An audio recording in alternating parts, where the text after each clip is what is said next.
In the movie, it showed Bin Laden may have died a few months after the attack. Wouldn't it make sense to try to prove that he's dead? Who, us? No, not in the movie, but just overall. Oh, you mean, well... Shouldn't there be a what? From which side?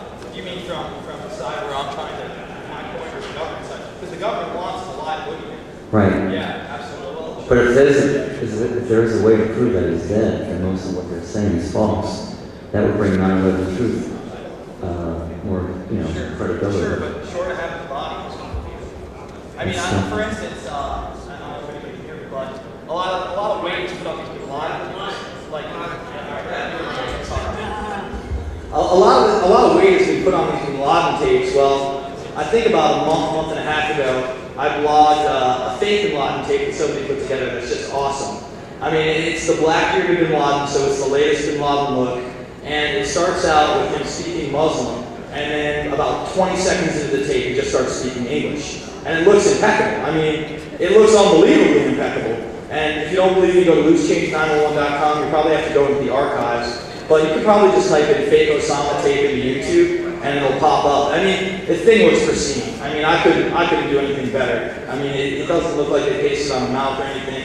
Technology has gotten so far out of control that 3 years ago, somebody faked their own beheading in the garage. Literally lived with his mother. It was after the Nick Berg beheading, and he faked his own beheading in a garage. He sent it out on the file share networks, and Al Jazeera picked it up as if it was a real beheading. And it took about 2 weeks before people figured out that this thing was fake, and it was only because this guy went public and said, hey, I put this on file share networks, this isn't real at all. And then the Department of Homeland Security came in and wanted to charge him with terrorism, basically. No freedom in this country, but it does show you how far technology has come. I mean, come on, guys. In the 90s, we saw Forrest Gump shaking hands with the president. We're here almost 20 years later now, and I can tell you that computer technology has only gotten better and quicker. All right, I saw another. You're talking about technology and encryptions, and I'm someone who travels quite a bit around the world. Our passports, our driver's licenses in some states, coming across the border, United States to Canada or Mexico. And the big thing is going to be the upcoming implants that we've had in animals, and I think that is going to really be the crux, along with all the FEMA camps they built around the country. All right, what he was just talking about was the implantable microchip. And for you newbies out here, you're probably thinking to yourself, no way. Well, that's what I thought in 2001 when I came across the road to tyranny. That really booted me off into a whole other direction. I've been looking into 9/11, but when I saw that a family had gone on the Today Show and taken government microchip implants, the Jacobs family took these things, and she got on television, the mother, and said, well, if this makes us safe from terrorism, then I'm all for it. And it's not the kind of procedure you think it is. It's literally a hypodermic needle that someone just sticks in your arm, and that's it. It's something that takes 15 seconds. You can order one on eBay right now and put it in yourself if you like. I mean, it's $15. It's also very cheap.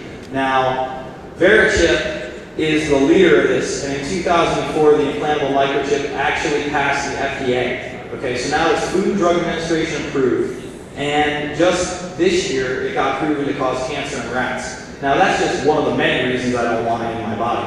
But what it is a small size of a grain of rice RFID identification card, and it can be used either as a GPS tracking device or a device to store information, which is usually a number for a database. But you can also program it to do all sorts of things. It's a wireless computer chip, so you can literally open doors hands-free if you've got the chip on the other side. You can wave your hand and turn on lights. And you can do some pretty cool stuff with it, and it's going to be seductive, I guarantee it. And your kids are going to be like, oh, I want the chip, it's going to be very stylish, they'll probably come with the next video game system. Maybe not the next generation, but the generation after that. I mean, we already have the Wii where it's already motion sensor. Imagine when the controller's in your hand.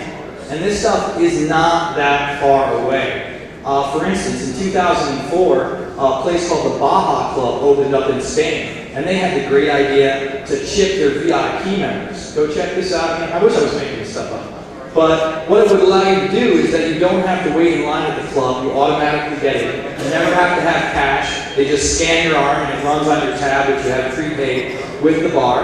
And you're the cool guy in the bar because you got a chip in your arm. Personally, I don't think it's cool. And I mean, this is a big awakening point for me. He talked about the FEMA camps too. That's a whole nother can of worms.